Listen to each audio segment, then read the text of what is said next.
Sir, your inner circle's been compromised. Either you can't see that, or you don't want to. Wilson explains to Ross that his inner circle has been compromised after we see some attacks on Ross. Prior to this is when we see Bradley shoot at what we're led to believe is Ross.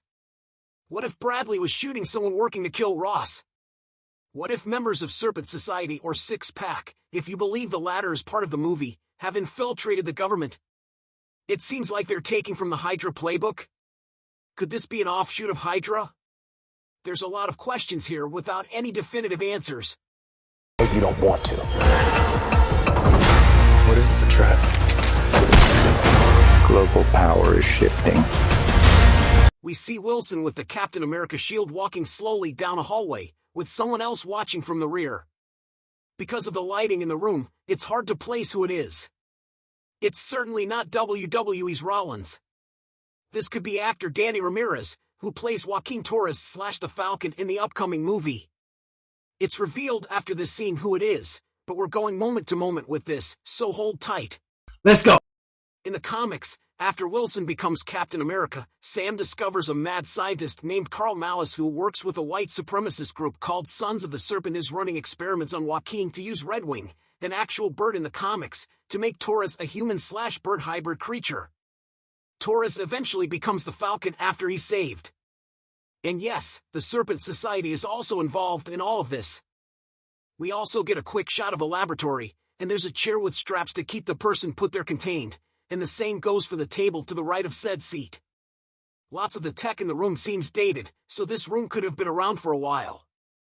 After the mad scientist scene, the laboratory, we get a better shot of the person Wilson was walking with, and it's Danny Ramirez. He asks, what if it's a trap? We're unsure of the context, but he could be referring to the laboratory they went to in the earlier scene or something else to come. This is the first moment we get to see Wilson as Cap fighting some bad guys, and of course, he does the classic MCU superhero pose. It's unknown who he's fighting, but it's safe to assume it's the group we saw earlier, with Esposito leading them. Global power is shifting. This is the first moment we get to see who I believe is the main villain of the movie. It's none other than Samuel Stearns, aka the Leader, whom we have seen previously in The Incredible Hulk. It is likely rumored to be the same actor who was in the previous installment.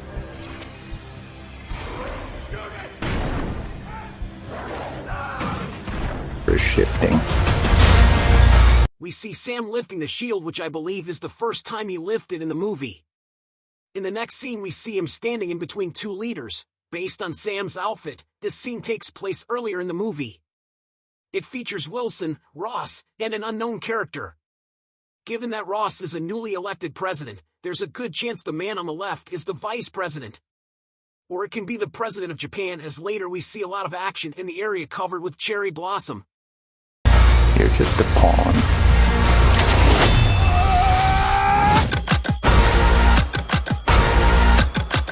After discovering the laboratory mentioned earlier, Wilson gets into a fight with two men carrying weapons, one of whom is wearing a patch of what seems like a backward American flag. Members of the American military wear the flag like this on their right shoulder. That does have a meaning. The stars on the flag must be to your right if you're looking directly at it, with the stripes following it, as if the American flag was being carried into battle.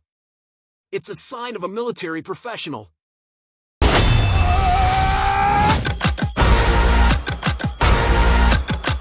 Here's a better shot of Esposito's character. It's an indication that compared to other soldiers in this trailer, this person doesn't seem to be affiliated with the US government. Also, he seems totally unfazed that a car behind him is blowing up, which is the true sign of a villain. New to the cast is Shira Haas, who joins as Ruth Bat-Saraf. A former Black Widow, Ruth is now a high-ranking US government official who has the trust of President Ross. Giancarlo Esposito, Liv Tyler, and Kosha Rockmore also star. You may be Captain America, but you're not Steve Rogers.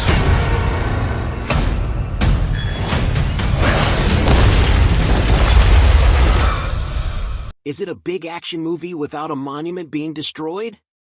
The way the trailer is set up, the scene prior is Cap throwing his shield, then the White House is destroyed. The chances of that actually happening are nil. There's a fiery explosion in the shot, so something else blew up the White House. CAP stands for Freedom and the American Way, and that usually doesn't mean destroying one of the most famous houses in the country, unless the house is haunted by the Red Skull or something, but he's on Vormir. You're right. I'm not.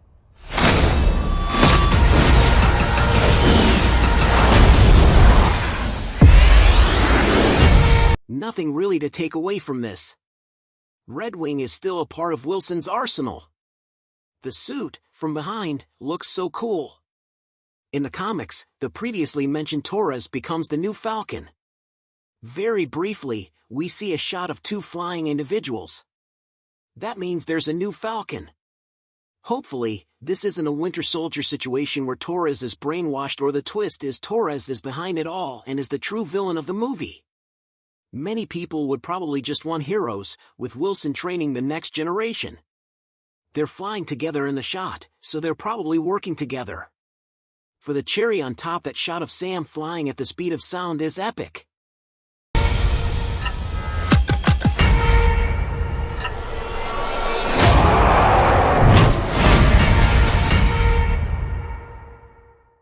No spoilers here. Also, for those familiar with the comics, don't ruin the possibility of who the Red Hulk is, please. If you don't know about Red Hulk and want to keep this a mystery, don't even Google Red Hulk, as the mystery of who the character is in the comics is ruined right away. In 2008, the Hulk comic had a new volume, and right off of the bat, we're introduced to Red Hulk. Who the Red Hulk actually is was a huge mystery that was later revealed. There's a chance Brave New World could follow the books.